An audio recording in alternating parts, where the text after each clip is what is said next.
واش الدراري كيديروا بخير؟ كلشي مزيان؟ مرحبا بكم في فيديو جديد الاخوان. هاد الفيديو غنرشحوا جوج منتخبات اللي واحد فيهم غيقدر يدي كاس العالم بالنسبه لي انا. اول منتخب صراحه باغي يدي كاس العالم هو البرتغال. علاش؟ حيت انا عزيز عليا كريستيانو رونالدو وبغيتو يعتزل بكاس العالم ان شاء الله. داك السيد اسطوره لن تكرر، هو وميسي بغيناهم يكونوا ايغاليتي، يعني رونالدو يدي كاس العالم ويعتزل بكل فخر.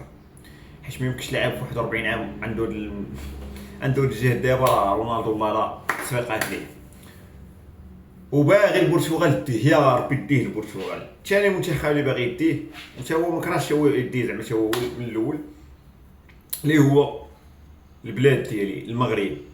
المغرب بلاد دا كاس العالم غتكون شي حاجه تاريخيه صراحه، وتقدر توقع حيت حتى حاجه ما بعيده. كما كتشوفوا المنتخب في كاس العالم اللي فات شنو دار، وفي كاس افريقيا شنو دار، وبزاف د الحوايج. حنا عندنا منتخب قوي، خاصنا غير نخدموا على الخطط واللعابه ما يبقاوش يتهرسوا لينا.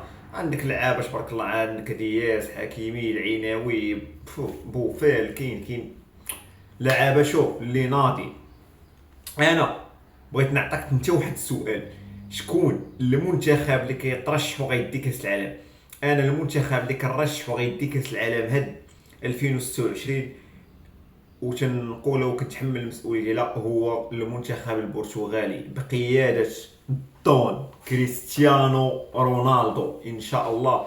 والله هي ما كرهش الدراري رونالدو يدي كاس العالم ويزيد يشارك في عالم 2000 كاس العالم 2030 ويديه الثاني. ورونالدو راه احسن لاعب في العالم، وميسي فضائي.